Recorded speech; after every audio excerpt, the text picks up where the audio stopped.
хүнтэй хандах хэрэгтэй.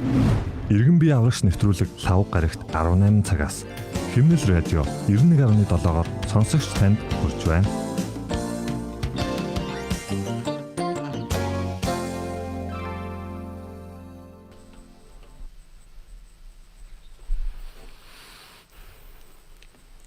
Сайн байцгаана уу эрхэм мөндөд сонсогчдоо, сайн байцгаана уу эрхэм мөндөд үзэгчдээ. Та бүхэнд энэ өдрийн мэндийг хүргэе. Химнэл радио 91.7-оос эрхлэн явуулдаг иргэн бие аврагч эрүүл мэндийн нэвтрүүлэг маань эхлэхэд бэлэн болоод байна. Өнөөдрийн цочин эмчээр их хүүхдийн эрүүл мэндийн үндэсний төвийн амьсгалын эрхтний эмгэг судлалын дасгын эрхлэгч, хүүхдийн тэргүүлэх зэргийн эмч, клиникийн профессор Солонгой эмч маань оролцож байна. Тэгээд танд энэ өдрийн мэндийг хүргэе. За баярлалаа. Хүнчгсэн өдрийн мэндийг хүргэе. За өнөөдөр бол бит хоёрын ярих сэдв маань бол суулгалт хүчний талаар бол ярих гэж байгаа. Ард иргэдэд эрүүл мэндийн боловсрол олгох гэж байгаа. Яг энд бол яг энэ үед бол нэг ташрамт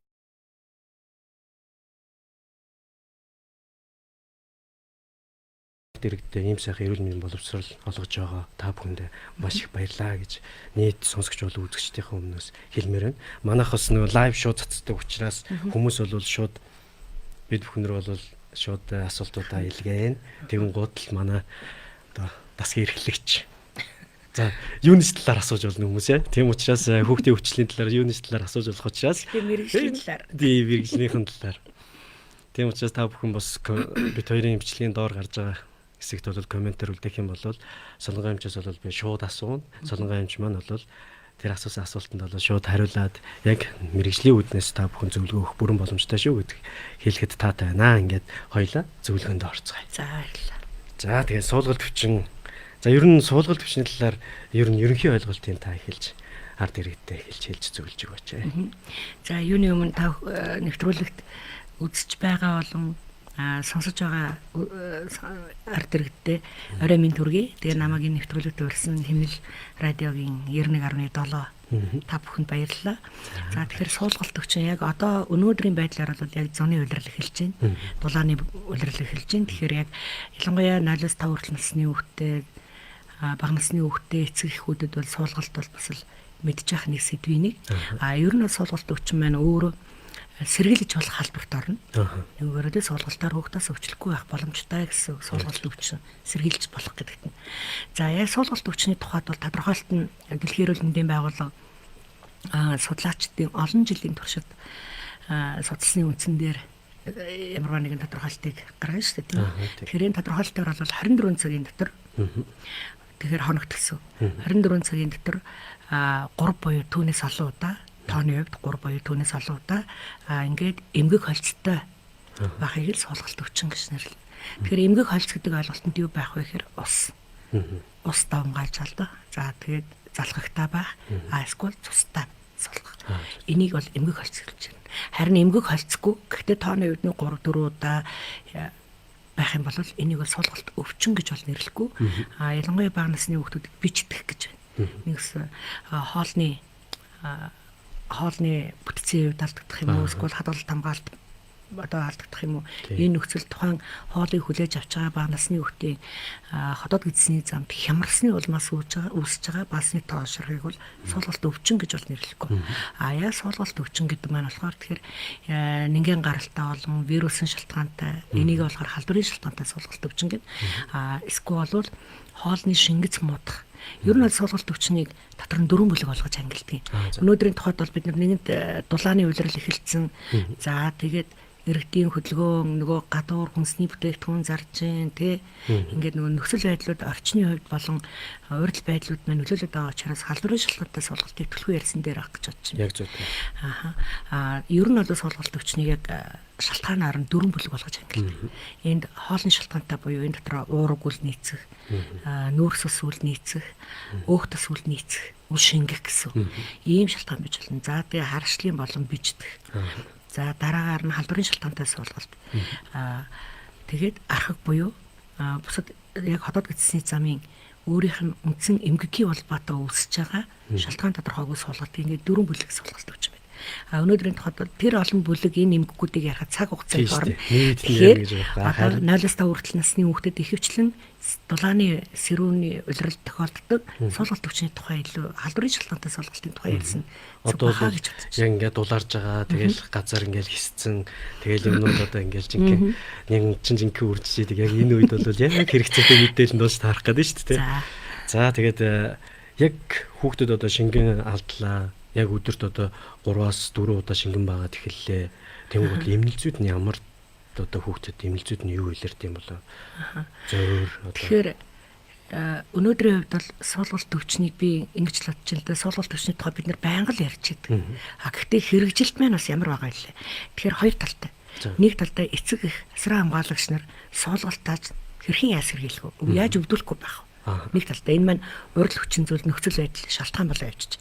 Нөгөө талдаа эцэг их асран хамгаалагчаас үл хамааран суулгалт өвчнийг үүсгэх халдварын шалтгаан үүдэж байна. Хэрвээ тэрэнд өртсөн байх юм бол яаж анхан шатны тусламж урьдчилан үзүүлэх вэ? Одоо анхны үзлэг хийж байгаа юм чи. Энд болохоор анхны үзлэгийг өрхийн эмч хийж болно, 103 ч байж болно, тий. Эсвэл бол 2 3 дахь шатлын эрүүл мэндийн байгууллагын эмч тэгээ эрүүл мэндийн ажилтнууд гэдэг маань сувлагч нар хийж болно. Тэгэхээр суулгалт өвчний хоёр талтай ярьсан дээр баг тийм ээ. За суулгалт өвчний анхны шинж ингээ асуухаар эцэгчүүд юу мэдчих байх вэ гэхээр түрүүн би тодорхойлж хэллээ шүү дээ. Хоногт буюу 24 цагт гэдэг нь одоо 18 цаг болж байна. Тэгэхээр би жишээлбэл одоо ингээ суулгалт өвчтөд хүүхдэд анхны үзлэг хийхэд асуултаа суулгаж байгаа юу гэж асуух биш, харин хоногт хэдэн удаа суулгаж байна. Тэгэхээр асуултаа чиглүүлж асуух хэрэгтэй.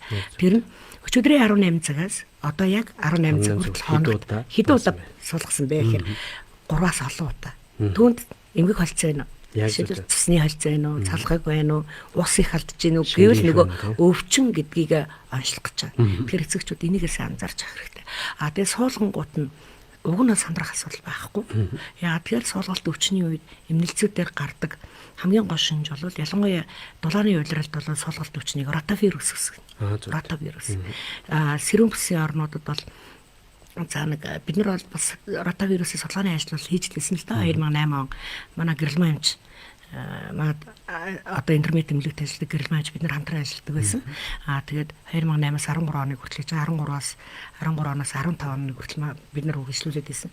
Энэ ингээд судалгааны ажлыг хийж байхад нийт суулгалт өвчнөөр өвдсөн хүүхдүүдийн за нэг 58-аас 70% нь ялангуяа сэрүүний улиралд 10 сараас 11 сар оргил үе гэж нэрлэнэ. 12 сарын ихэнх хүртэл ротавирус үндсэн шалтгаан болж байна. Тэгээ хавар 5 сарын сүүл 6 сарын сүүл хүртэл бас ротавирус идэвхтэй байна. Яг бол вирусын хөрсний бохирлын идэвхжил гэсэн. За тэгэл нөгөө вирусын эргэлтэнд ротавирус өөрөө идэвхтэй эргэлтэн. Тэнтхэн өртгөхээр эрсдэл бүлэг буюу нөгөө нялх нараа хүүхдүүд за одоо дөнгөж мүлхэж эхэлж байгаа хүүхдүүд 0-5 насны нөгөө жижиг хүүхдүүд байна үгтэй шүү дээ. Яг дулааны улиралд бол одоо 7 сар 6 сарын сүүл тэгээд нэг 8 сарын сүүл хүртэл нянгийн шалтгаантай буюу нөгөө дизентери сальмонеллез сальмонелла бүлгийн үүсгэгч сальмонеллезыг үүсгэн тэнд яг хөхөр салхахтай ногоон ус багтаа гэхдээ хордлого ихтэй өндөр халуурн ам цанган тэгээд маш хурдан хордлогонд орно тий хордлогонд орно гэж ярьдаг. Ер нь бол усгүйчлэлтийн шингэний дутагдлалд орно. хордлого усгүйчлэлтийн шинжинд амгаал явчихаа. Флекснер ийм бүлэг буюу шигэлийн бүлэг гэж байна. Шигэлийн бүлэг нь болохоор дизентери үүсгэн. Тэгвэл эдгээр маань дандаа баа самны зам буюу фекалны араалны бүүт гэж ийм замаар дамжина. Одоо жишээлбэл энэ агаар таслын замаар дамждаг амьслын зочмог халдварууд нь шүү дээ. Тэр шиг ингээ агаар таслын замаар дамжаад авах биш. Одоо жишээлбэл ханиаттай хүн байлаа гэхэд тэр ханиаж яхад бид нэр агаараас ингээ шүүгээд авах боломжгүй шүү дээ. Гэхдээ энэ жил бол маш сайн хамгааллаа шүү дээ. Гараасаа угаалаа, маскасаа зүүлээ, додоолаагүй тийм үү? Агаар таслын замаасаа хамгаалж болдог байхад. Дүү суулгалт өвчний үед фекалны араалны бүүт буюу баа самны замаар гэдэг нь юу гэдэг вэ? Гараасаа угаана. Орчны ирээл авах сайн байх хэрэгтэй. Ундны ус цэвэр байх хэрэгтэй. Ундны усны хадгалалт хамгаалал сайн байх хэрэгтэй. Хүнсний бүтээгдэхүүнийг зөв хадгалах хэрэгтэй. Ялангуяа бага насны хүүхдүүдэд нөгөө консервлсан бүтээгдэхүүн өгөхдөө хугацааг сайн харах хэрэгтэй. Энэ болгон чинь сэргийлж болмоор байгаа юм тийм. Яг үнэндээ халдварын шалтгаантай суулгалт өвчнөд өртлөө гэхэд анхны тусламжийг шууд эмчийн зөвлөгөөгөөр өгнө авах хэрэгтэй. Гэхдээ хүүхдийн эрүүл мэндийн дэвтэргээд ард иргэд бол нөгөө ягаан дэвтэргээд нэрлэлсэн өнгөрн. Тэр дэвтэр маань бол бид нэр 2010 онд анх эрүүл мэндийн сайдын 34 тав тушаалаар тэр дэвтэр анх бий болж ирсэн. Энэ дэвтрийн гол ач холбогдол юу вэ гэхээр хүүхдийг эрүүл өсгөхөд эцэгхийн оролцоотойгоор хяналтын тогтолцоог бүрдүүлж ингээд өсгөхөд өсөлт дэвжүүлэлтийг нь үнэлээд явах ийм дэвтэр. Тэгээ 2013 оны эрүүл мэндийн сайдын 455 тушаалаар батлагдсан эрүүл мэндийн хаан шатны бичиг баримт. Булан дээрээ цэнхэр хэсэгтээ эцэг их асар хамгаалагч нарын мэдж байх бөгөөд хөтлөх хэсэг.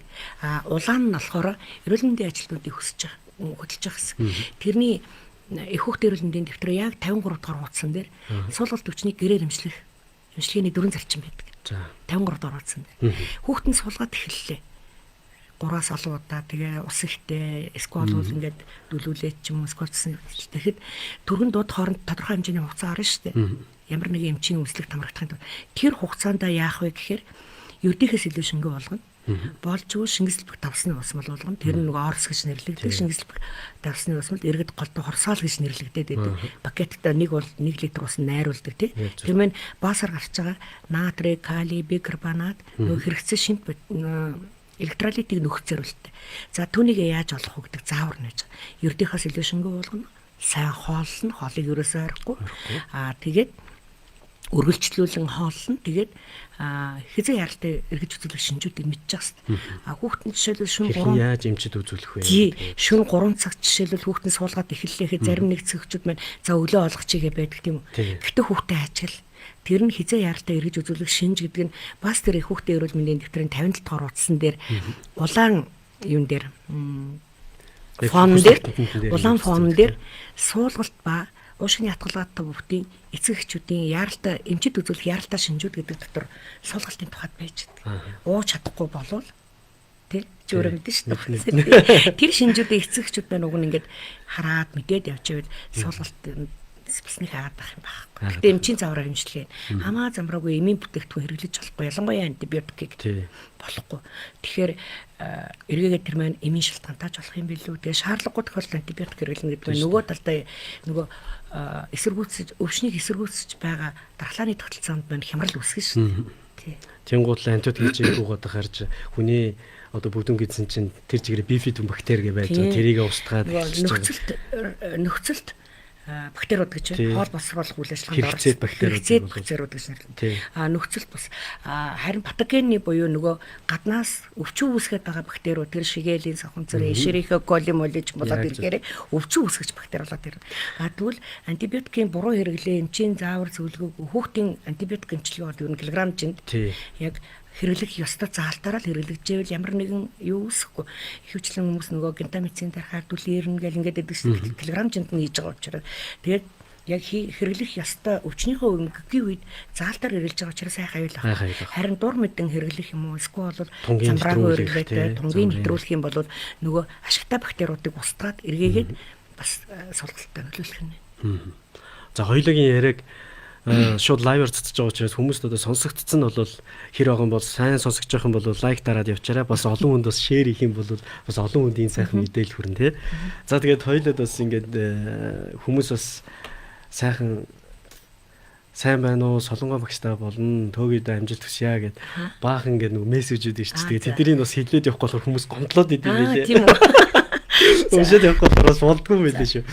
За тэгээд маш талархлын мессежүүд бол маш их ирсэн байна. Тэгээд үнэхээр бахмаар юм чи юу, вау, багш минь мундаг шүү гэд. Яалчгүй бид бүхний багш л да. Тэгтээ яг цаг богино байна тий. Тийм учраас миний магтаалаас өмнө би нэг 4 юм хэлье гэж бодлоо. Яг тэгэхээр суулгалт өвчний үед хүмүүс янз бүрээр хэлдэг завраа. Манай хүүхд гүйлгээд байна, манай хүүхд суулгаад байна, манай хүүхд шингээ алдаад байна, цэцэг алдаад байна. Хоолндоо дургуй. Энэ бүх шинжүүд бол нөгөө суулгалт өвчнийг илэрхийлээд байгаа шинж. Гэхдээ суулгалт өвчин болгон шингээ алдалт үүсэхгүй. Тэгэхээр хүүхдийн өвчний цогц менежмент гэдэг дэлхийн эрүүл мэндийн байгууллагын зөвлөмж байгаа л да. 2000 оноос манай улсад хэрэгжиж байгаа. Энэ бол маш боломжтой хөтөлбөр. За энэ дээр хэрвээ нөгөө хоногт 3-аас олон удаа эмгэг холцтой суулгахыг суулгалт өвчин гингсэн шүү дээ. Гэхдээ тэр суулгалт маань тооноосоо хамаарч шингээ алдалт үүсэхгүй. 10 суулгаж ирсэн шингэн алдалтгүй хэлбэр байж болно.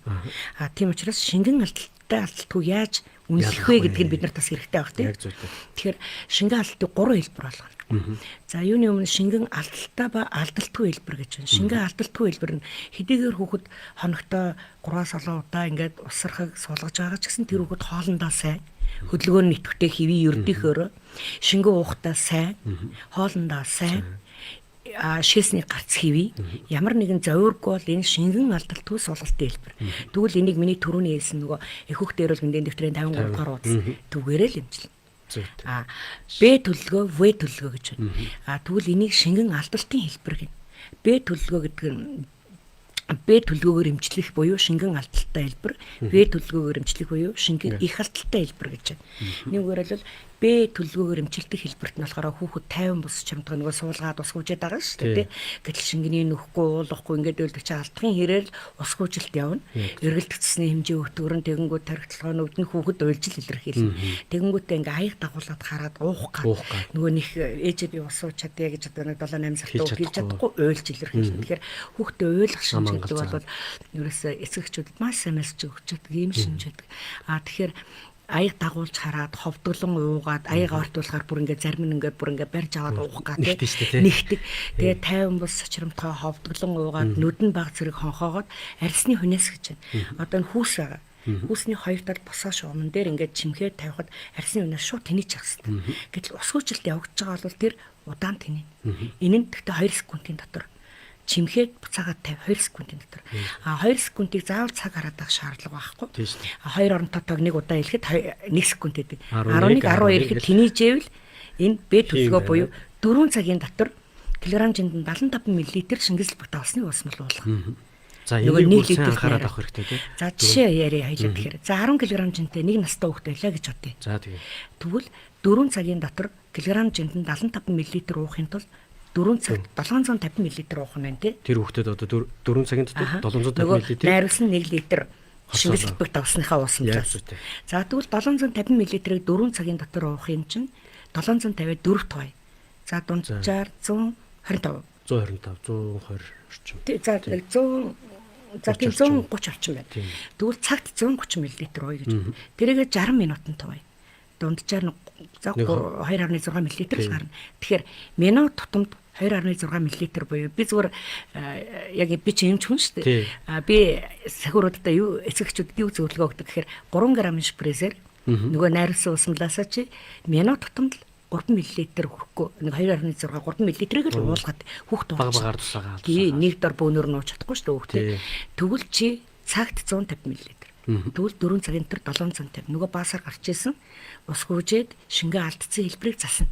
Нөхөд байна гэсэн шингэний нөхөд. Тэгээ энийг бол эмчийн хяналтанд 4 цагийн дотор анхан шатны нэгжтэр болон яаралтай тусламжийн эсгүүдээр сум орон нутаг хаанч шингэсэлбэг хэмжлэгээний болон гэдэг. Тэнд хянах хэрэгтэй. Яг л 4 цагийн дотор хүүхэд бүр шингээ их алдалтын хэлбэрлүүч харж болно. Эсвэл 2 цаг яг тэгж уугаад хүүхэд хөрхөнгүүгээ явчих болно ш. Тэгвэл шингээ гараа тий гэртэн зөвлөгөөг нөгөөд ингээ буцаастай шингээ суулгалтын улмаас шингээ алдсан болгон эмнэлэгт хэвтэн эмчлүүлэх заалт бол биш. Харин шингээ их алдсан хэлбэр бол эмнэлэгт хэвтэн эмчлүүлэх заалт аюултай. Яагаад тэгэхээр эргэлдэх цэсний хэмжээ багасхын ирээр шээс хавардна. Түүний ирээр тийм нөгөө бусад эргэтэн тогтолцооны ялангуяа тэгэл бүрний дутагдал бусад эргэтэн тогтолцооны нөгөө дутагдлууд дуусна шүү дээ үүснэ. Яагаад гэвэл эргэлдэх цэсний хэмжээ хэвийн байж хүчил дөрөгчийг дамжуулж хүчил дөрөгчөөр баяцсан цэсаар эд эргэтэн тэжээгчэж л нөгөө амин чухал эргэтнүүд хэвийн байжж амьдрын шүү. Би организм чи хэвийн байна. Би организм хэвийн байна. Тэгэхээр шингийн их алдалтын хэлбэрийн шинжүүд нь юу аах вэ гэхээр ууж чадахгүй болоо унтаарах нүд нь хонхоо арьсны хүнээс 2 секундээс удаан энийг маш удаан тавигдах гэж байна. 11 12 13 гэхэд тэнийжээвэл маш удаан гэ. Ингэхээр заавал өглөө болохыг хүлээгээд авах хэрэггүй 103 дуудаад үзүүлээ зөвлөгөө авч болно. Нэг бол хамгийн ойр байгаа эрүүл мэндийн байгууллага дээр очиж хүүхдэд үнэлүүлээд энэ хэвтэн эмчлүүлэх шаардлага байна уу? Хэвтэн эмчлүүлэхэд 12 сар хүртэл хүүхдэд 6 цаг эмчилгээ хийдэг. Биш 0-аас 12 сар хүртэл хүүхдэд 6 цаг эмчилгээтэй 12 сараас 5 нас хүртэл хүүхдэд 3 цагийн шингэсэлбэг эмчилгээ. Тэгэхээр энд юу хэлэх гээд байна гэхээр суулгалт өвчний урагшиг бол гол нь усгүйчлэлт гэдэг. Тэгэхээр уулгаал шинийн сав уулгаал шээсийг хянаад авах юм бол баасныг тооноос хагаад авах юм байна гэсэн. За тэгээ хэрвээ шаардлага гарвал гэрээ эмчлэгдэж байгаа нөхөд тэр хүүхдийн эрүүл мэндийн дэвтэр дээр эмчийн заавраар цайрын бэлтгэл гэсэн байдаг л да. Цайрын бэлтгэлийг бас тэр хамаагүй бас өгч болохгүй. Ялангуяа цайрын бэлтгэл маань өөрөө баасыг аргаах үйлчилгээтэй, халдварын эсрэг үйлчилгээтэй гэж нэрлэгдэнэ. Гэхдээ энэ маань вирусын шалтгаантай суулгалт өвчнө. Вирусын шалтгаантай гэдэг нь за нэг намирт рота вирус орно гэсэн тийм ээ. Хүүхдийн сэрүүний улирал өдийд, хавар өдийд. 100 болвол нэгэн шалтгаантай. Энд бол цасан суулгах үүснэ. Цасан суулгалт ихэвчлэн нарийн гидсэнд биш, бүдүүн гидсэнд үүсдэг учраас дүллүүлнэ. Баг дүлэлттэй, өвдөлттэй, тэгээд цустай гараад өндөр халууралттай ийм явдаг учраас тэнд бол ципрофлаксин гэдэг эмийг хэрэгэлдэг. Тэрийг гэхдээ юуны эмчийн зааваргүйгээр хэрэглэхгүй. Өөртөө дур мэдээ хэрэглэхгүй тийм ээ. Тийм учраас хүүхэд нь баахтаа дүлж гин үү, ойр ойрхон суугаад байна уу тий. Гошокн суугаад юм гардаггүй. Тэгсэн мөртлөө дүлээд өвдөд байдаг. Энэ калитин буюу бүдүүн гидсний тэр нөгөө сигма гидсэнд байгаа S гидс гэж ярьдаг. S гидс гэж ярьдаг. Тэрийг л тий энэ маань болохоор сачмаг хөвлийн сачмаг өвдөлтүүдтэй бас андуурагдах шалтгаан болж болно тийм ээ. Тий. За энэ хараарай. Энэ нөгөө нэг хүмүүс юу яаж байна? Нөгөө нэг асуултууд асуусан байна. Тэгээд энэ асуултуудыг яг дор бүрэн асуугаад явах болохоор дараа нөгөө асууж амждаг юм байлаа. За тэгээд энэ нэг дүүд гэдэг нэг юм дуурайх юм. Юунаас болж байна?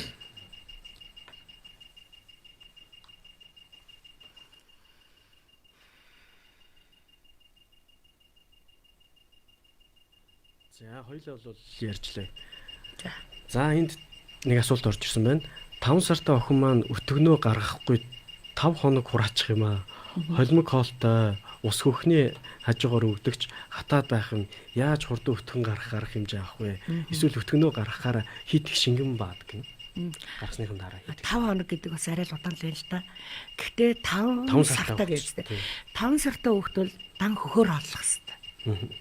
6 сар хүртэл хүүхдийн үндсэн хоол нь бол ер нь нэг хүртэл наснд хүний амьдралын маш эрчимтэй хөгжлийн үе явагдана гэж нэрлэдэг. Жишээлбэл 3 ил 500 г жинтэй төрсэн хүүхэд нэг настай 10 кг болтлоо гэсэн 3 дахин. Гэтэл тэр хэрэгцээг нь хангахын тулд насанд төгсөн хоолоор л хоолно. Тэрний нэг нь эхний 6 сар хүүхдийн ходоод гэдсний зам өхний сүгэл боловсруулах хүчин чадалтай.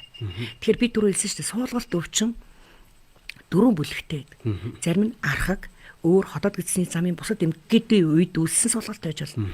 Эсвэл бол хоол тэжээлийн хямралын улмаас үйлж болно гэсэн. Гэтэл энэ маань эсрэгээр хатдаг байна. Тэгвэл хатдаг гэдэг шалтгаанд за долихаа сигма гэдэг одоо урт гэдстэй байгаа. Гришпрун гэдэг өргөн гэдстэй байх гэдэг янз янзын тохиолдол байна. Нэгдүгээр тэрийг эхлээд онцлуулъя тий. Гэхдээ байнга төрсэн цагаас эхлээд ийм байсан уу? Тэгвэл myslím эмчд үзүүлж аншлуулъя.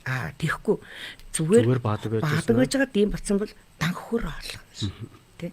Яг тэгэхээр хөхний сүний ач холбогдол гэж маш чухал та. Ходоод гэдсний замд хөхний сүү маань өөрөө бета лактоз байна. Гэтэл нэмэлт сүгээр хоолдог юм уу? Ямар нэгэн байдлаар үнэний сүү хөлдөг бол эднэрт бол яг нэг хүний одоо хөхний сүг боловсруулах хүчин чадалтай ходоод гэдсний зам дээр харь аллергенууд ороод ирж байгаа юм. Тэгэхээр магадгүй бас хүүхэд өтгөө хатчихж болох юм. Тэгэхээр анханасаа өтгөө хатаад исэн бол хүүхдийн эмчид хандаад үзүүлэх хэрэгтэй.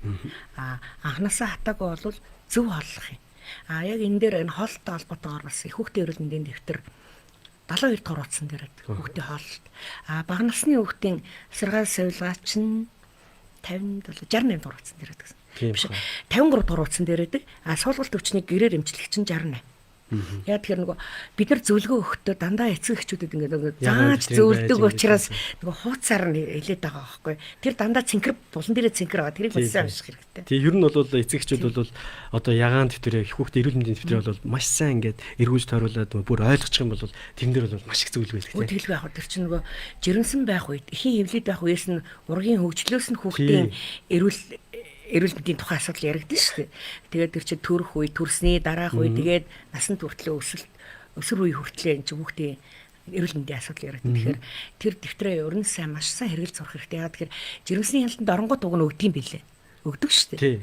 Гэтэл тэрийг карт гэж ойлгодог юм болов яадаг юм бол цав цагаан бичдэг. Тэгэхээр тэрийг өгтлөөд гэр бүлээр ингээ уншаа яваад байвал ядаж ээж одоо жишээлбэл ялангуяа залуу гэр бүлүүд те тэрийг анхаарч хэрэгтэй. Анхны хүүхд төрүүлэх гэж байгаа бол бас тодорхой хэмжээний мэдлэгтэй болсон байх юм шүү дээ хүүхдээ өсгөх. Тий, яган дэвтрээ авцсан тий. Тэгэхээр өтгөө хаталтын шалтгаанууд бас олон янз шүү. Магадгүй архитектор хүүхдээ байх юм бол тэнд бас өтгөө хатах шинжүүд байх боломж бий. Тэгэхээр архитектор үед булчингийн сулралтай байна. Булчингийн хүчтэй сул байна. За тэгээ ясны бэхжилт муу тэгэнгүүт нөгөө гиз сүдгэр хоол идэл зүдийчдэг ш. Тэгэхээр нөгөө гизний гүрэлц хөдөлгөөн удаашрахын хэрээр магадгүй өтгөө хаталтын удаж болно. За тэгээ өндөр халууралтай олон хонол бас өтгөө хатна гэж үзээгүй болохоор би бас сайн мэдэхгүй л байна л да. Тэгэхээр энэ ээжд бол би тэгж л зөвлөгөө өгөх. За сайн байна уу? Асуулт байна. 6 сар гарантай өдөрт 2-3 удаа багаар шар ногоон баах нь хэвийн үү? Мизенфорд им хүүхдэд өгдөг үү? 6 сартай хүүхд. 6 сар гарантай гинэ. 6 сар гараад явж байгаа. Мизенфорд им хүүхдэд өгдөг үү? 6 сартай хүүхдэд өдөрт хэр хэмжээтэй ус өгөх вэ гинэ. Ийм асуулт байна. Өдөрт нэг 2-3 удаа нэг бага хэмжээтэй шар ногоон баахаар. Тэр бол суулгалт өвчин бол биш. Би хамгийн түрүү эхлэсэн те биждэх гээд. Тэр бол суулгалт өвчин биш, басны тоо болд юм биш. Яг тэгэхээр ус давмгай суулгаж ивэл нарийн гидсэнд өргөсөл байна гэсэн. Тэрийг ротавирус үлгэн. Яг тэгэхээр нарийн гидсэнд хүний нарийн гидсэнд ус шимэгдчих үүрэгтэй. Гэтэл тэр үйл ажиллагаа алдагснаас нарийн гидсний шимэгдэлт буурснаас ус давмгайлж алдаад байна. Тэгвэл бүдүүн гидсэнд болохоор голдуу халдварын шалтгаантай нөгөө шийдэл суулгалтууд үүсдэг учраас тэр нөгөө ширхэгөл энэ төр шийдэл суулгалт үүсдэг учраас судасны ханыг гэмтээж тусдаа бадаг байна. Тэгвэл энэ тохиолдолд би суулгалт өвчин биш байх гэж бодож байна. Харин дөнгөж хоолнд орж байгаа хүүхдтэйгээ олов. 6 сартай. Тэгэхээр 6 сартай хүүхдийг анх хоолнд яаж оруулах вэ гэд бас 6 сартай хүүхдийн эцэг эхийн зөвлөмж гэсэн хэсэг дээр байгаа. Одоо яг би 6 сартайг яг хуудсынхан дугаарыг санахгүй. Тэн дээр нэмэгдэл хоолнд хүүхдийг яаж оруулах вэ? Эхийн хөхний сүнээс дөнгөж гараад нэмэгдэл хоолнд орж ин тэнд настад тохирсон хоолыг идэх хэвээр. Ямар хоолоор хооллох вэ? Хэдэн удаа хооллох вэ гэдэг дээр 6 сартай хүүхдийн өсөлт хөгжилтийн үнэлгээний хэсэг дээр байгаа. Хийх хоол нь 72 дугаар утсан дээр байгаа. 11 төрлийн хоол гэдэг. Бажуулсан бантан тэжээлэг цогтон, цагаан будааны шүүс гэдэг. Тэрний хэмжээ нь болохоор тэр тухайн сарынхаа үнэлгээний хэсэг дээр байж байгаа. Тэрийг үлсэн дээр авах гэж. Нөгөө нэг анх нөгөө нэг яг 6 сартай хүүхдүүд ингээд бур хоолнд орох гэж байгаа үед бас хэд хоолж болохгүй. Тэрийг дасгаж оруулахгүй бол бас төвжрэх гээд нэг бас нэг аюул болдог нэг. Гайгүй ахаа гэхдээ эзэгчүүд хэлгүй. Би тэрэн дээрс бүр амар айдаг шүү дээ. Ер нь гэхдээ аюултай л та. Зүгээр эзэгчүүд өнөөдөр суулгалтын хувьд болон хоолны тухайд ярьж байгаа учраас би гайгүй ахаа л гэж юм л та. За ингээд асуултууд яваад байна. За хоёул тийм учраас ингээд нөгөө нэг хүмүүс та хэрхэн одоо яг ингээд суулгалт өвчин дээр ингээд хэрэгцээтэй зөвлөгөө ингээд өгж байгаа учраас ингээд дундуур нь асуугаад явж байгаа шүү. Ингээд асуултуудаа ингээд чимэг байдлаар ингээд оруулахгүй бол нөгөө хоёулын үндсэн сэдв маань ингээд хазаалчих гэдэг тал үүдэг. Тийм учраас одоо хоёулаа одоо альтерн бол хоёулаа дөрвөн үндсэн шинжээ хүмүүс ямар одоо шинжүүд илэрх юм бол одоо эмнэлэгт хандах уу, тэгээ шингийг хэрхэн яаж уух вэ талаар бол ярьлаа. Одоо хоёулаа тэгвэл халдвар суулгалтын талаар арай илүү зөвлөгөө өгье гэж бодож байна. Тийм дулааны үйлрэл өсөж байгаа. Одоо жишээлбэл гадаа ингээд хүмүүс нөгөө нэг хүнсний ногоо дээр гаднаас ингээд хөдөлж авч байгаа тэрнийхээ одоо болгоц сэтрийн сайн хангахгүйгээс болоод жишээлбэл тэг хүнсээ буруу хэрэглэснээсээ болоод ч юм уу зарим үед чи ингээд хоол хүнснээсээ болоод хоолны хордлого гэдэргээл ороод тэрнээсээ болоод шингэн алдаал эхэлдэг. Яг тэгэл тусдаа багаал эхэлдэг. Яг энэ тал дээр бүр дэлгэрэнгүй сайн зөвлөгөө. За дулааны үйлрэлд суулгалт өвчнийг үүсгэдэг нэг үндсэн үсгэж бол ширхэголи, тэгээ шигээлийн саханцар салмонел эднэр. Тэгэхээр эдгээр маань болохоор би анх түрүү хэлжсэн те нөгөө бас амны замаар. Тэгэхээр гарын ариун цэвэр маш чухал. За яг хамаагүй бас бид садаж болохгүй. Ер нь нийтлэхээр манайхан ч бас нэг тийм ахун соёл гэж юм байх хэрэгтэй. Ахун соёл энэ бол гэр бүл болгонд байдаг. Би яг энэ дээр юу хэлэх гэж нэхэр бид нар бол агаар тэгсийн замын халдварыг гараа угаагаад маск зүйлсээр хамгаалж чадчихна. Яг энтэй адилхан гар угаалтаар халдвар төвчнийг 70% бууруулж чадна гэж эрдэмтэд бол үздэг. Тэгэхээр жолонд орсонд бол гараа угаана. Ямар нэгэн ялангуяа 2 хүртэл насны нэг жоох хүүхдүүд ч өөрийгөө нөгөө гараа угаагаад өөрийгөө хамгаалах чадваргүй шүү дээ. Бид л тэрэнд оролцож байгаа. Тэгвэл хүүхдтэй одоо памперсын салчаал гараа угаагаа л хүүхдээ өгөхөлдөг. Хоолыг бэлтгэхийн тулд гараа угаачиж мэдээж бүгдээрээ угаачвал байгаа л да өрхий. Гэтэл ямар нэгэн байдал дээр ямар нэгэн одоо алдаалал гарах юм бол нөгөө эрсдэл нь нөгөө хүүхд болчиход байгаа. За халдварын шалтгаантай суулгалтын хувьд бол одоо яг эд гэсэн суулгалт буюу дизентери, салмилиоз буюу одоо тэр юуны халдвар төвчийн судлалын үндэсний төвд хитэн эмчлүүлдэг суулгалтуудын одоо эд улирал эхэлж байна л да. Энэтэй холбоотой хөрсний бохирдол яригдана, орчны бохирдол яригдана, ахуй хангамж яригдана. Гэрт хэдийгээр амьдардаг ч гэсэн гэрт хүн цэвэрхэн сох боломжтой. Жишээлбэл хамгийн наазахын жишээ айл болгон жорлонтой байгаа. Модон жорлонтой тийм. Тэнд байлгүй яах вэ? Гэхдээ жорлонд орсон гуталтайгаар гэртээ битээ. Тэр чинь талбай дээр нь бохирдол үүссэн байгаа. Тэрийг тараачвал нөгөө 7-8 сартаа дөнгөж мөлхөж байгаа хөхөд хевсэн дээрээ мөлхөгтөл тоглоомоо аваад амандаа итэл нөгөө баас амны замаар тарах нэт. Яг зүйтэй. Тий. Энэ бол зүгээр ах уу наазах юм боловч хүн болгоны бас мэдчихэл байх Тий. хэрэгтэй. Хүмүүс ингээд мэддэг хэрнээ хэрэгжилжүүлдэггүй юмнасаа болоод өвчин тусаад энэ айгүй харамсалтай зүйл болчихдог. Тэгээд ерөн суулгалт өвчний халдварын шалтгаантай суулгалт өвчин халдвар төвчийн судлалын үндэсний төв гэдсний халдварын төсөв дэмжлэгдэнэ. Энд тэр төсөв суулгалт. Салмилиоз. Манад болохоор их хүүхдийн эрүүл мэндийн үндэсний төв болон нэгдсэн эмнэлгийн хүүхдийн тасгуудад болохоор бусад шалтгаантай буюу вирусын шалтгаантай энэ ротавирус, аденовирус, энтеровирус гэдэг нөгөө магадгүй зарим нь амьслын замын цочмог халдварын үед өвчин үүсгэдэг вирусууд явж штэ. Эднэр маань эмнэлцэн үед суулгалт өвчин үүсгэж болно. Эднэр нь хүүхдийн эмнэлэг дэмжлэгддэг. Яг зүйтэй. Тэгээд яг энэ дээр ингээд нэг нөгөө мэдлэг хайх тусламжаа хайх нөгөө цаг оройтолгүйгээр хожимдлохгүйгээр тусламж авах тий зөв тусламж авах. Хэрэг цустаа баавал халдвар төвчийн судлалын үндэсний төв нэг л 100 асуухад халдварын шалтгаангүй байж болно. Тийм шингээ одоо усрахыг албатай. Ус ихтэй тийм ээ бөөлжүүд ингээд дэвэл ойр байгаа эмнэлэгтэй. Заавал их хүүхдийн эрүүл мэндийн төвийн хүүхдийн улаах яралтаас нь тасагд биш. Тий. Ойр байгаа эмнэлэгтэй заавал хандах хэрэгтэй. Яа тэгэхээр ус хүчлэлт их хурдан явагддаг учраас яа тэгэхээр бага насны хүүхэд насан туршидтыг бодвол 70% нь биеийн цулын 70% нь ус байдаг учраас. Эсийн гаднах шингэн тэгэхээр их бахны тий. Тэгэхээр бид нар хүүхэд том хүн бол жишээлбэл нэг суулгалаа гэхэд суулгаж болно шүү дээ. Тэгвэл усаа уун өөрийгөө ингээд хамгаалчихна. Хүүхэд бол усын уулахгүй бол ууяа ингээд 1000 нэхэж уйлаад уухгүй бол шингэний тогтолд орох гэдэг. Тийм учраас номер 1 нь шингэн уулгах. Би түрүүний ээжийн хэлсэн дээр 6 сартай хүүхэд мисинфорт өгөхгүй. Суулгалт өвчнө байд. Тий. Гэхдээ тэр хүүхэд суулгалт биш вэ те. Тэгэхээр мисинфорт хэрэггүй. Яа тэгэхээр нэг хүртэл насны хүүхдийн хоол боловсруулах хэрэгтэн тогтолцооны 80% нь бифидэн бактери юм байдаг. Ашигтай бактериуд. Тэд нар хоол боловсруулалтанд оролцоод явна. Тийм учраас гаднаас заавал эмийн бүтээгдэхүүнээр хоол боловсруулалтыг сайжруулах фермент, месинфорт чи фермент шүү дээ. Тэднийг өгөх шаардлагагүй гэж бодож. Харин хоолоо зөв өгөх хэрэгтэй. Асуултаа асуухгүй бол асуултаа асуугаач ээ гэх. За. За.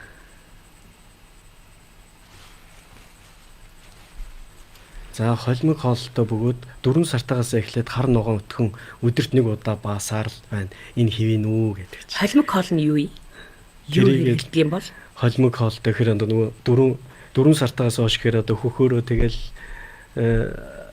үнэний сүү юм уу? Сүү орлуулагч бүтээгдэхүүн юм уу? Сүү орлуулагч бүтээгдэхүүн дотор хай юм уу? Фриско юм уу? Нааны юм уу? Мелоса юм уу? Бүгдээрээ 100 мл дагуулгадаг килокалори хэмжээ арай өөр шүү дээ. Жишээлбэл хай их чинь 100 мл-тэй 70 хөхний сүү 100 мл-тэй 70 килокалори гэдэг. Яг гэвэл хүүхдийн өс нь нэмэгдэж байгаа хэрэгцээг хөхний сүү яагаад ачаал бүтэлтэй гэдэг нь гэхээр нэгдүгээр хүүхдийн 6 сар хүртэл хүүхдийн ходоод үзсний зам хөхний сүг боловсруулах хүчин чадалтай. Хөгжиж яваа эрхтэнтэй. Мах идэж чадахгүй ш тэрийг боловсруулж чадахгүй. Нөгөө талдаа өс нь нэмэгдэж байгаа хэрэгцээг хангахын тулд шингэнийг орлоо. Хоол тэжээлийг орлоо. Уурга, өөх тос, нүүрсэс, амин тэжээлүүд, амин бүтээгдэхүүнүүдийг чинь хөхний сүгээр орлуулж байна. Тэнд хөхний сүнд боловсруулагдаад гарна. Тэгвэл 100 мл өхний сүчин 70 ккал гэдэг чинь хоногт 10-аас доошгүй удаа хоолно гэхээр хоногтоо 700 ккалорийг хооллож иж тэр хүүхэд эрүүл хэвээ өснө одоо хэрэгцээд одоо хүнсний бүтээгдэхүүн авчин гэсэн. Тэгвэл хай их чинь жишээлбэл 67 ккал. Хай хэрвээ нэмэлт зүгээр олж байгаа ээж байх юм бол магадгүй бас ямар нэгэн тохиолдол болмоос хөхний сүгөө үнэхээр хөхний сүгөө болсон бас тийм тохиолдол хэрэглэж болох юм. Гэхдээ сүнс бүтээгдэхүүн орлуулах тухай хууль гэж байгаа. Монгол Улсын хэмжээнд. Тэгэхээр хэрвээ ээж төрөөд хөхөнд нь сүтээ өнөөдөр 5 удаа хөхүүлж чадчих л байгаа бол 10 болгохыг хүс. Яагвал хөхний сүв боловсроод гараад нь шүү дээ. Хаягаар хоолж ингэж бодъё би зүгээр жишээлүүлээд авъя. Сүүний бүтээх сүүс өмтгдгэн болгон 100 мл дагуулгад килокалори хэмжээ гэдэг. Хөхний сүтээ дүүцүүлж хооллох хэрэгтэй байхгүй. Тэгэхгүй дутагдвал өлдөөд ногоон бааж болно шүү дээ бас. Дутагдаад. Тэгвэл нэг удаа 67 ккал гэдэг чинь хөхний сүтээ харьцуулахад 3 ккал татаад байна тийм. Хоногт 10 удаа ол ихэд 30 ккал татчих. Тэгвэл 20 хоногт 60. 30 хоногт хэд ингээл явчихна шүү дээ тийм ээ. Тэгэхээр хөхний сүгийн ачаалтанд тэнцсэн ийм хоолны тооцоогоор хүүхдийг олддог юм л да. Энийг яг үхээр өрхөх амьчнараас болон яг өөрийнхөө хяналтын эмчээс асуугаад хоолныхаа тооцоог зөв хийлгээд ингээд тэр үнэхээр болохгүй сүс өмтгдгөө орлуулж байгаа бол түүнийг хэрэгжилж болох юм. Ерөн зүгээр хөхний сүгээр хооллох ястай. Болж игэл те. Ямар болж игэл гэж ер нь бол. Яагаад тэгэхээр хөхний сүв чинь ээжүүдийн хүсэж байгаа надаа дөнгөж төрөнгөтэй айгүйх сүү ингээд гарах юм шиг сэтгэл хүн сүү орохгүй ингээд санаа зовоод эргээд нөгөө хүн сөрөг эмоцолол хөхний сүү татарлаа гэлээд. Гэтэл хөхний сүү боловсрох үйл явц чи 3 үе шатдаг шүү. Эхлээд ангир уураг 72 цаг хүртэл хамгийн шимд хичээлтэй бүтээгдэв. Одоо тэр хотод гэдсний занд бурхан үйл үүсгэн. Бусад одоо нөлөөллүүдээс хүчин зүйлүүдээс хамгаална тий. За тэгвэл 72 цаг ангир уураг. Түүний дараа шилжилтийн сүв гэж 7-10 хоног. Шилжилтийн сүв. 10-аас 14 хоног дээр ээжүүдийн хүсээд байгаа нөгөө бүр хангалттай хэмжээний гараа цатга нөгөө найрлага тогтмолцсон сүв гэж байна шин. Тэгвэл бага насны хүүхэд 1 сар хүртэл хүүхдийн ходоодны багтаамж чинь 60 мл байдаг гэсэн. Дөнгөж төрснээр чинь 7-аас 12. Тэгэхээр тэр ангир уургийг хөхүүлээд л байх тусам чиний хүүхэнд сүв сайн орно. Хүүхдэд тижэл болоод байна. Тэгэхээр заавал шууд хүүхдийг нөгөө сүс өмтгөх түнээр орлуулад авах хэрэггүй. Энэ болгон ч бас суулгалтын юу болно. Шалтгаанд бас орж явна. За цааш нь үргэлжлүүлээд. За сайн байна уу? Манай хүү 10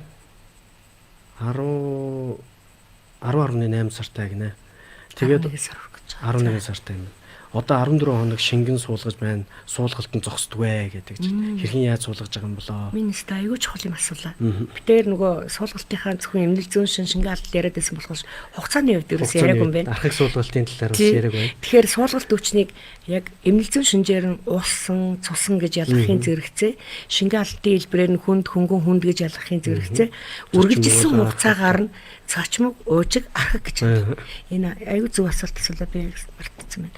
За тэгэхээр цачмаг суулгалт 14 хоног хүртэл үргэлжилсэн. Гэхдээ 48 цаг суулгалт өвчнөр өвдсөн хөхөд 48 цаг огт ингээд нөгөө суулгалт засарч байна. Энийг эдгэрсэн гэж үзнэ.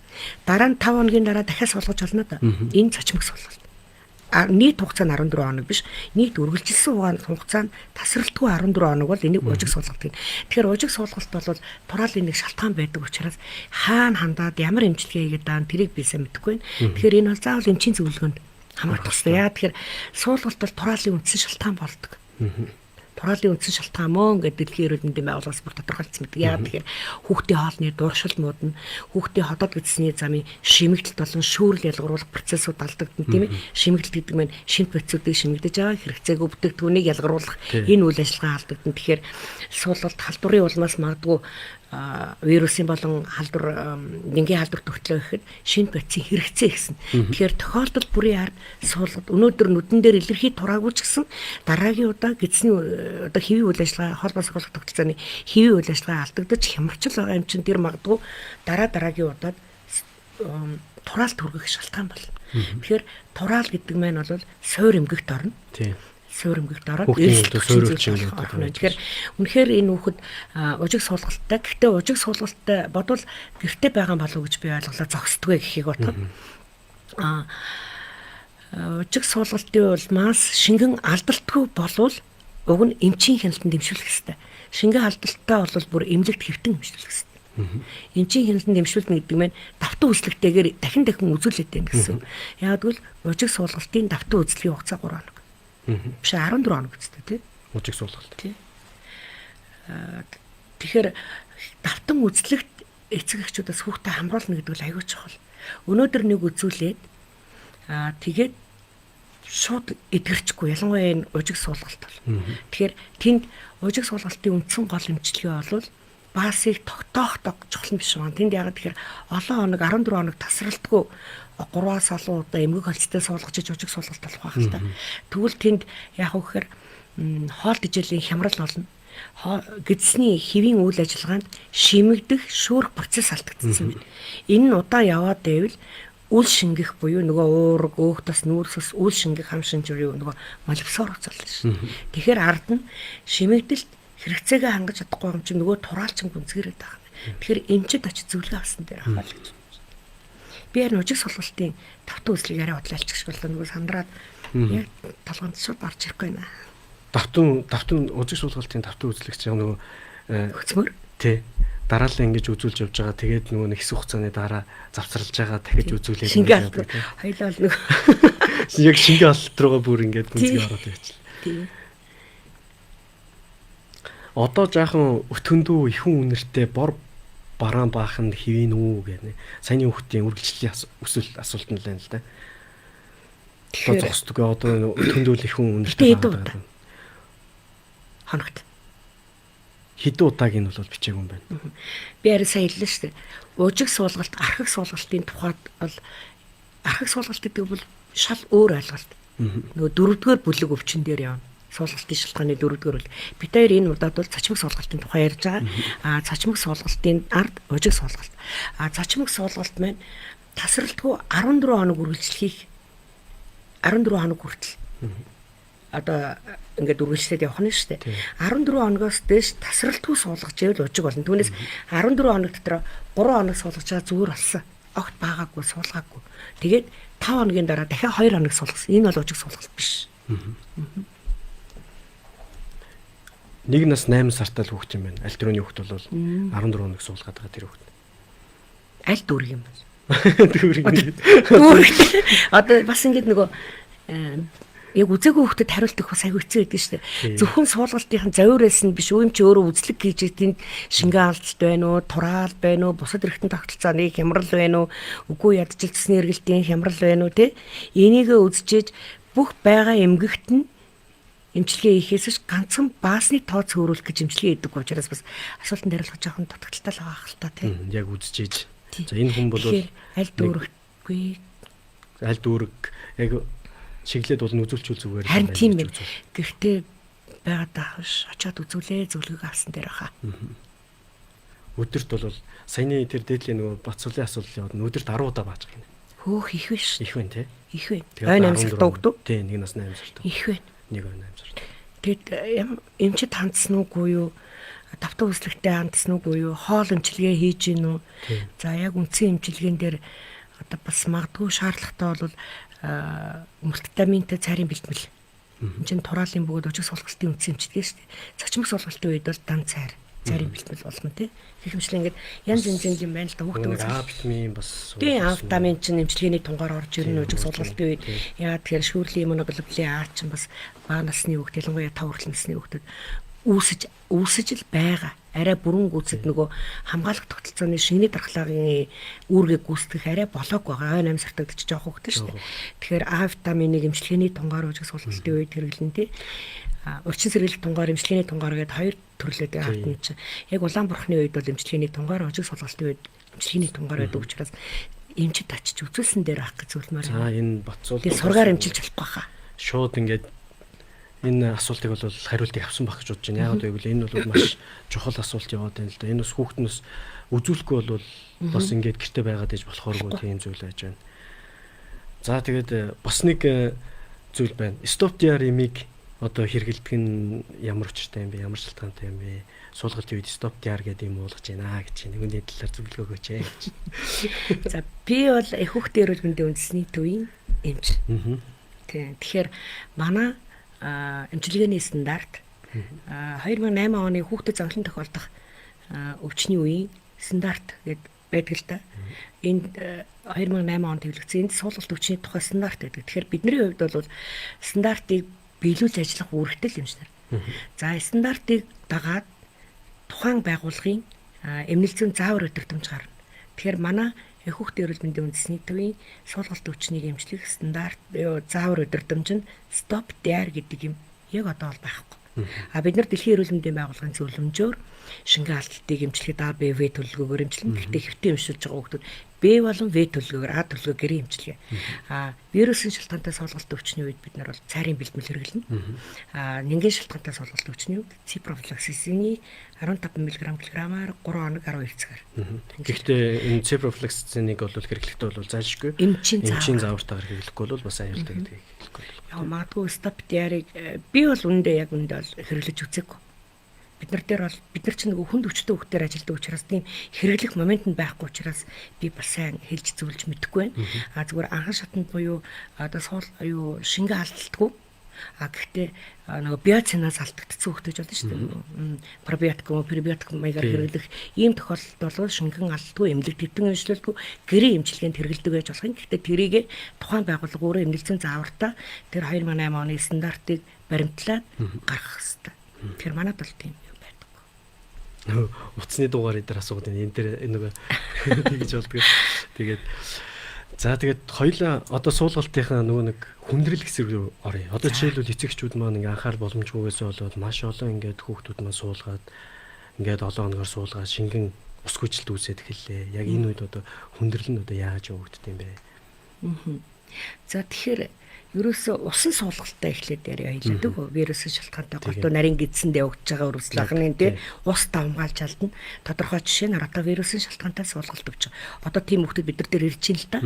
За энэ басар натрий, хлор, калий, бикарбонат алдснараа л хүндрэл өгдөг. Хүндрэл үүсдэг. Тэгэхээр одоо энэ ус натрийн алдахаар шингэн алдалт үүснэ. За калий алдахаар парез буюу гидсний гөрөлцгөлтгөөс улраад гидс дүүрнэ.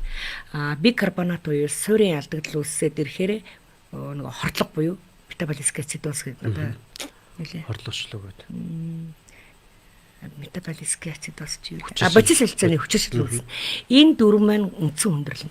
Тэгээ эдгээр маань комплекс эмчилгээ явж иж ус хөөжилт тэр хордлого тэр шокос уцс хэрхэлнэ. Гол хүндрэл бол гиполимийн шок буюу аюултай. Энэ шок өсгөөжилтийн шок. Тэгэхээр хүүхэд яг вөхөр унтаарад 50 босолоо тий ер нь хөвчлэн унтаарна. Хялгсан судаснууд агшин гар хөл хүүтэн болно. Тэгээ шээс хомсдно гэсэн. Тэгэхээр энэ болтол тэгтээ бас удна л та. Ийм болтол. Тийм учраас ийм болгочоод ирдэг. Ийм болгочоод ирдэг тохиолдол зөндөө шүү дээ. Тэгэхээр хүүхдийнхаа шээсний гарцыг сайн ажигла. Сайн уулга. Нэг үгээр хэлбэл одоо манай авганд орж агш хэлдэг гэсэн манай зөвлөмжээр ажилладаг гэсэн хүүхдийн анагаахын шинжилгээний үндэсний их сургуулийн хүүхдийн анагаахын тэнхимийн багш авганд орж гэдэг мундаг багш маань байлаа. Багш маань биднэрт суулгалтын лекц уншихдаа суулгалт өвчний ус гүйжилт гэдэг бол хатсан цэцэг. Цэцгийг услаалахаар хөрхөс сэргээл ирдэг. Яг тэрэн шиг уулга. Ягаад тэгэхээр бага насны хүүхдийн 70% нь биеийн цулын 70% нь ус. Ус маань илчлэг тэр нөгөө энергийн солилцоонд оролцдог үндсэн гол бүтээгдэхүүн. Нэг үгээр л тэр болцгоо багшийн ном дээр авганд орж багшийн дандаа манай энэ хүүхдийн одоо том мундаг эрдэмтэн доктор багш нар маань тэнд үтснээр хүчил төрөгчл агаараа хэрэгцээ. Хүний амьдралын үндсэн гол хэрэгцээ. Түүний дараа ус амьдралын чухал хэрэгцээ. Усгүйгээр хүн байж чадахгүй тийм халуураад хөлрөө дамсгаадаад ачаал нэмэгдэхэд ус алдна. Шингэн алдна. Тэрэн шиг суулгалт өвчний улмаас шингэн алдаад байхад ус тэр шингэс бүт авсны усамлын л уулахгүй бид нар сая миний хэлсэн айхтар хүндрэлүүд гарна шүү дээ. Түүнээс тэр дороо гарахгүй нэ шүү. Тэгэхээр эмчид цаг тухайд нүүзүүлнэ. Яг эмч дуудах эмчийг ирэх хугацаанд тэр суулгалт өвчний гэрээр эмчлэх 4 заавраа гэртээ хэрэглээд байж байгаа. Шингэс хэлбэгт авсны ус мэл нөгөө 1 литр усанд найруулна шүү дээ.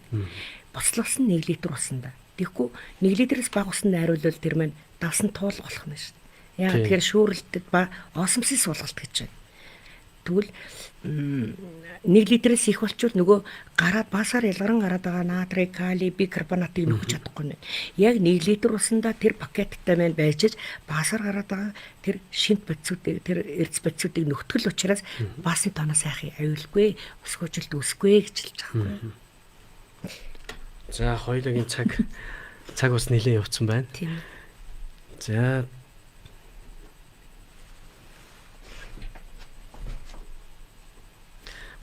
суулгалтын одоо шин тэмдэг нь одоо ингээд арилж байгаа хүүхдүүд ямар байдалтай байдаг вэ гэлдэг чинь одоо ингээд яаж одоо илэрх вэ гэлдэг. Суулгалтаар хүндэрж байгаа хүүхд 50 бус сачрамтгай болол аяг халбаг дагаж харуулж ус нэхэж уугаад шээс нь ховордоол тий. Ингээл ам хил нь хуурашаал нүд нь хонхоогоод ирдэг бол бүр хүн дэлбэр нь болохоор унтаарад ууж чадахгүй, идэж чадахгүй, залгиж чадахгүй, бөөлжөд бүр шээс байхгүй ховордоод ингээд ирдэг бол идэж байгаа нь гүгэл явчихна. Гүгэл явчихна. Бүх юм нь хэвэн болоод явчихна. Суулгаж байгаа ч гэсэн бааснытаа 4-5 байгаа ч гэсэн тэр үг хоолндоо сайн хөдөлгөөн хэвийн ердийн байна л гэсэн. За өнөөдөр бол суулгалт хүчний талаар бол маш сайхан зөвлөгөө өглөө солонгогч маань. За тэгээд бид бүхний цаг бас нэлээд явсан байна. Тэгээд өнөөдөр манай студид хурж ирээд бас энэ суулгалт хүчний талаар бас маш сайхан зөвлөгөө өглөө шүү дээ. Тэгээд яг одоо ингээд бид бүхний яг одоо ингээд яг энэ хүмүүст яг ийм зүйлийг гараг байна. Яг энэ зүйл одоо ард иргэдэд хэрэгтэй шүү гэсэн та одоо ингээд хоёулын цаг дуусч байгаа учраас яг ингээд төгсгөл рүүгээ орохгүй болохоо байж таа. Тэгэхээр яг ингээд ийм зүйлийг анхаараарай. Тийм суулгалт хүчний талаар. Яг ийм зүйлийг анхаараарай эцэгчүүдээ та бүхэн бас ийм зүйл дээр одоо хүмүүс алдах гад байдэн шүү. Энэ тал дээр бас та зөвлөгөө өгөөд өнөөдрийнхөө нэвтрүүлгийг хоёлаа дуусгая гэж бодож байна. За ер нь бол энэ олон жил ингээд эцэгчүүдэд дандаа ажиллана. Хүүхдийн эмч хүний нэг онцлог бол зөвхөн хүүхдтэй ажиллахын зэрэгтэй ар гэртэй нь ажилдаг. Тийм үстэй. Хүүхдүүд завираа хэлж чадахгүй. Тэгэхээр ар гэр асран хамгаалагч нар гэдэг маань маш чухал. Гэхдээ маш сайн зөвлөгөө биелүүлнэ. Мундаг шүү манай ард иргэд маань бас хамгийн гол нь бас бид нар зөвлөгөөгөө маш сайн өгөх хэрэгтэй. Им бичгтэй гол нь биш. Яагаад суулгалт өгч үздэг? Яагаад усгүйжилт үүсэ та? Ямар үед нь эмчид яаралтай хандах хэвтэй? Ямар үед нь гэрийн эмчилгээгээ хийх?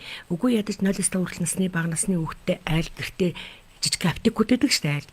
Тэндээ нэг шингэслэлбэр тавсны ус мэлтэй. Аптекууд цаг алдаж байхаар тэнд нь байж идэг ч гэдэг. За гэхдээ эмийг бол за шингэслэлбэр тавсны ус мэл маань им бол биш. Баасаар ялгаран гарч байгаа хэрэгцээд тэр эрдэс бодисыг нөхөх зориулттай баасаар гараад байгаа шингэнийг л нөхөх зориулттай болохоос ш баасыг тогтоохгүй. За энэний нэг зорилго нь юу вэ? Нөхөр эцэгчүүд бол зөвлөгөөг маш сайн биелүүлдэг. Хамгийн гол нь тэдэнд зөвлөгөө өгөхдөө бид нар яагаад ямар учраас юунд хэрэгтэй гэдгийг маш сайн зөвлөж явах хэрэгтэй. Ер нь бол эмчнэр зөвлөдөг л да. Зарим нь ингээд эмчийн зөвлөгөө авч хэрэгжүүлдэггүй бас хэсэг бүлэг хүн байна л да. За тэгэхээр гэр бүл асран хамгаалагч нар маань дадал хвшлэл өөрчлөх хэрэгтэй. Суулгалтын үед яах вэ гүгээд авах биш. Нэгдүгээр суулгалтаар өвдүүлэхгүй байх. Тэхийн тулд орчин ахуй сэргэд яадаг сэргийлж болох халдвар гэдэг шүү дээ. Хоёрдугаарт хэрвээ таны хүүхэд түрүү хэлсэнтэй хоногт 3-аас олоодаа эмгэг холцтой суулгаад байвал юуны түрүү эмчийн үзлэгт хамрагд. Эмч үзээд гэрээр эмчлэгдэх боломжтой буюу шингэн алддаггүй. Тийм учраас төлөвлөгөөр буюу суулгалт бүрийн хооронд ингээд юун дээр заасан байдаг 50-аас 100-аас 200 хүссэн хэмжээгээр нөгөө шингэслэлбэр давсны ус. Тэгээ ердийнхээрээ хоолнд тулгуурсан шингэн гэдэг бас тэр их хүүхдээр мэдээ энэ дээр будааны шүүс, үзмний шүүс тэгэл хоол гэдэг. Тэгээд маш сайн хоолол, үргэлжлүүлэн хоолно. Тэгээд эмчийн завраар цайрын бэлтгэл өгнө. Хизээ яралтай эргэж үзүүлэх шинжийг л өөрсдөө мэддэг байх хэрэгтэй тийм үү? Тэрэн дээр 70 танил дурууцсан дээр байгаа гэдэг шүү дээ. Тэрийг уншаарай. Улаан дээр байна л гэдэг чинь анхааруулга өгöd. За дараагаар нь яах вэ гэхээр нэгэнт өвдөд хүнд байдалтай байгаа бол дур мэдэн битгий эмчилгээгээрээ аюултай шүү. Яа тэгэхээр хүн тураалтай хүүхд хэрвээ байх юм бол шууд суцаар шингэл сэлбэдэггүй. Хамар одоодны гуурс тавиад түүгээрээ шингэслэлбэг тавсны болсон мэл. Хүн тураалгүй бол магадгүй тэр хүүхдэд В төлөлгөөгөр нөгөө 6 цаг 3 цагийн эмчилгээтэй тэрийг эмчнэр эмчийн хяналтанд эрүүл мэндийн байгууллага дээр. Тэгэхээр энэ дээр бол хизээ хаана яаж хандах уу яаж сэргийлэх үү гэдгийг бид нар мэдчих бол эцэгчүүд бол юм биелүүлнэ. Сайн биелүүлдэг. Бас эцэгчүүдэд магтчих болохгүй шүү дээ. Дандаа эцэгчүүд мундаг одоо их сайн болсон. Одоо сүүлийн үед бол бас ингээд ийм сайхан мэдээллүүдийг бас ингээд цаг мартанд тааруулаад ингээд мэдээлэл өгж байгаа учраас энэ бүгдээс ингээд яг ингээд өөрсдөө хэрэгцээтэй зүйлүүдээ ингээд эцэгчүүд нь авж байгаа. Тэгэхээр энэ зүйлүүдээ биелүүлээд явах бол маш сайн мэдээлэл болж байна. Одоо олон нийтийн хэрэгслээр олон сошиал ертөнцөөр за тэгэл их хүүхдийн эрүүл мэндийн дэвтэр анхан шатны тусламж үйлчлэгэнд ингээд мэдээлэл өгдөг хэлбэрүүд маань маш олон болсон учраас эцэгчүүд маань мэдээллийг төрөл бүрийн сувгаар авчин. Гэхдээ миний бас нэг эмзэглэж явдаг сэдв байдгийн. Тэр юу гэхээр сошиал дээр бие биенээсээ битээ асуугаач. Яах гэж бид нар юмч болсон. Тэгэхээр манай хүүхд тэгээд энэ хэр зарим би заримдаа харж идэг. Тим юм уу, гим юм уу? Тэг ингээ бие биендээ зөвлөгөө өгсөн байдаг. Энэ болгон чи эрсдэл дагуулна шүү.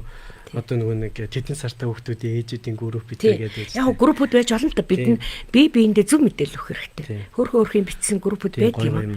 Гэхдээ тэн дээр ямар нэгэн эмчилгээний зөвлөгөө бити өгөөч бие биендээ. Яг тэгвэл эмчилгээг оншилж иж оншинд тохирсон өвчлөлийнх нь явцад нь тохирсон эмчилгээг эмч эрүүл мэндийн ажилтнаа. Яг тэгвэл аливаа өвчин чинь шууд ингээл хүндэрчихгүй шүү дээ. Нууц үе, эхлэл үе, эд үе. Тэгээ магадгүй эд үе дээр хүндрэлгүй тэгээ эдгэрх үе гэж байна. Тэгэхээр тэр болгон тохирсон эмчилгээний тактик явж идэг учраас бие биендээ бити зөвлөгөө өгөөрэй л гэж хэллээ. Тэгээ эцэгчүүдтэй амжилт хүсье. Манай эцэгчүүд мундаг ер нь маш сайн биелүүлнэ. Манай эрүүл мэндийн ажилтнууч айгу бүгдээрээ л хөдөлмөрлж байгаа. Тэгээ бага насны хүүхд, ялангуяа 0-5 хүртэл насны хүүхдийн эрсдэл төртөг хоёр үндсэн гол өвчний нэг нь уушгины хатгалгаа. Нөгөөх нь суулгалт. Гэтэ одоо бол дэлхийн эрүүл мэндийн байгууллагын 2000 оны мэдээлэлээр суулгалт өвчин өвчлөл эндэгдлийн 1-2 дугаар байранд явдаг гэсэн бол одоо тийм биш. Эхний 6 байранд суулгалт байхгүй. Энэ юу хүүхдийн өвчний цогц менежмент гарснаас суулгалт бол бас айгүй зэгцэрчлээ шүү дээ тийм. Эрүүл мэндийн тусламж үйлчилгээний чанар хүртэм сайжирч, эмчнэрийн мэдлэг мэргэжил тэднэр маань эргээгээд нөгөө ард иргэдээ өгөх зөвлөгөө зөвлөмж яг стандарт эмчилгээнүүд хэрэгжиж нөгөө талдаа зөвлөгөө авсан эцэг эхчүүд маань түүнийг биелүүлж чадчихжээ л гэсэн. Суулгалтаар бол энтгэхгүй. За өнөөдөр бол сайхан зөвлөгөө өгсөн Сулмаамчтай маш их баярлалаа. За тэгээд манай Хэмнэл радио одоо оролцсон эмчилгээний мэргэжилтнүүдтэй бас зориулж суут амралтын газраас одоо гэр бүлээрээ 30% хөнгөлөлтөй амрах эрхийн бичиг өгдөг. Тэгээд энэ амралтын газар маань болохоор маш сайхан спорт хөтөлбөртэй. Тэгээд спорт залууд Улаанбаатарт ер нь ойрхон. Ер нь ингээ ийшээ дархан явдаг замын тишээлээд их гоё газар байгаа. Тэгээд энэ маань болохоор арх тамхигүй орчинтой. Тэгээд их гоё орчинтой тийм газар байгаа. Тэгээд энэ суут амралтын газар гэр бүлээрээ очиж амраасай гэж хүсэж байна. За баярлалаа. За тэгээд дээрэс нь бас ард иргэд зориулсан иргэн бие аврагч гээд яралтай тусламжийн осол гэмтээд үзүүлэх анхны тусламжийн гарын авлага байна. Тэгээд энэ гарын авлагыг ухаалаг гарын авлага уцтайгаар шууд аппликейшнтэй холбогдчихдог. Тэгээд дүрс бичлэгээр үзэх боломжтой энэ гарын авлага байна. Энэ гарын чухал гартуулж байна. За баярлалаа. Иргэн бие аврагч гэдэг маань эргээгээд мэдлэг сайтай мэдээлэл сайтай хүмүүс маань аврах нэ. Тий аврах нэ. За тэгээд өнөөдрийн нэвтрүүлэг маань иргэн бие аврагч гэдэг эрүүл мэндийн нэвтрүүлэг байлаа. За тэгээд өнөөдрийн нэвтрүүлэгтээ хамт байсан нийт сонсогчтой бол үзэгчтэй баярлалаа. Тэгээд дараагийн дугаар хүртэл түр баяртай. За баяртай.